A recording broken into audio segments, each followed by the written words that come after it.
सत्य, ठळक व निर्भीड सक्षम न्यूज. जतसह परिसरातील बातम्या पाहण्यासाठी सक्षम न्यूजला सबस्क्राइब.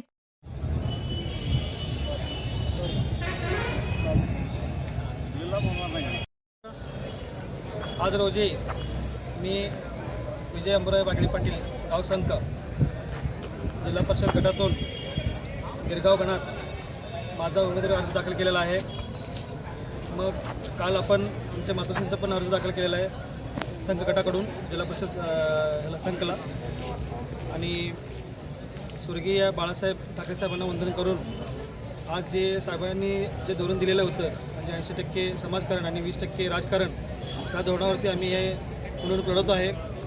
स्वतंत्रपणे लढवतो आहे. आपण आता थोड्याच वेळात आपण AB फॉर्म पण सबमिट करणार आहोत.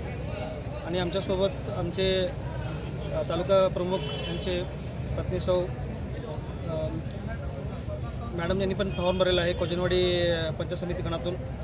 तर शिवसेने उभाटाकडून आपण हे पूर्ण ताकदीनं हे इलेक्शन लढवून मशाल जे आहे आपलं भगवा प्रकलेश्वर राहणार नाही.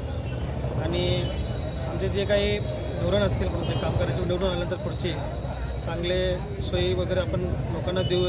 शिक्षण म्हणा, गटारी म्हणा, आपले काही रस्ते म्हणा, काही काम असेल त्या कामाबद्दल आपण सक्षम राहून पुढं राहून मार्गी लावू आणि लोकांना न्याय द्यायचा आपण प्रयत्न करतो. आणि त्या प्रयत्नासाठी आपण इथं तालुक्यामधनं आमचे संघटक रमेश कदम साहेब असतील, आपले अनिल सूर्यवंशी असतील आणि आपले बंटी दुधाळ साहेब असतील आणि मी आहे स्वतः आणि आपले औदुंबर असतील पंचायत आपल्या मुचंडी गटाकडून सगळ्यांनी मिळून ताकदीने हे इलेक्शन लढवून भरघोस मतानं आम्ही निवडून येतो म्हणून इथं आम्ही जाहीर करतो आणि त्याच्या पुढे तयारीला लागतो.